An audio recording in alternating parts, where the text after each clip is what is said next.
daawadayaal haddana waxaa la gaaray qaybtii barnaamijka faafiye ee la magac baxday asbuucan yaa lagu dhagan yahay waa qayb ka mid ah barnaamijka ee aan ku soo qaadano fadeexadaha ka dhaca adduunka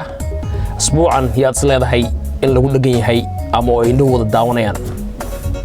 cid kale ma aha waa madaxweynaha jamhuuriyadda Soomaaliya mudane Xasan Sheekh Maxamuud maxaa isleedahay inuu madaxweynuhu sameeyay bal nala daawada videoga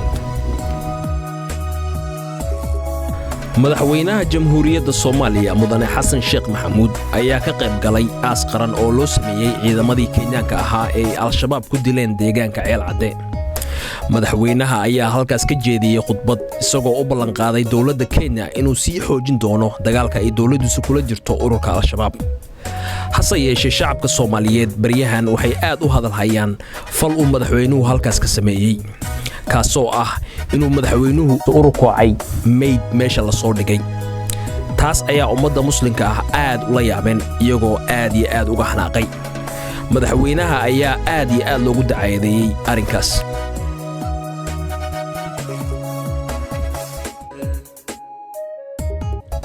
sida aad uga jeedaan videogaas arrintan ayaa waxay ka dhacday waddanka Kenya kadib markii madaxweynaha Soomaaliya uu ka qayb galay aas qaran oo loo sameeyay ciidamadii Kenyaanka ahaa ee lagu dilay waddanka Soomaaliya madaxweynaha ayaa markii meydkii ciidankaas meesha askartaas meesha la soo dhigay waxa uu sameeyay arrintaas aad u jeedaan oo ah inuu ururkacay meydkaas meesha la soo dhigay arrintaas ayay Soomaalidu baryahan aad u wada hadal hayeen marka idigu maxay inay la tahay madaxweynaha wiigan ma lagu dhagan yahay mise waa wax yaani bilaadanku khalad waa gali karaa arin qof walba ku dhici karta waxa dhici karta aniga haan hadda saan haysto madaxweynaha ka horeeyay ee Nigeria waa nin muslim ah waa ninkaad u jeedeen oo khamiiska gashana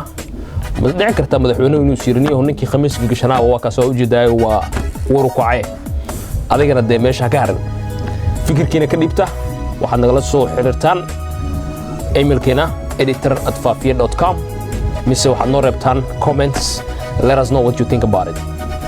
waa inoo sidaas iyo aragti dambe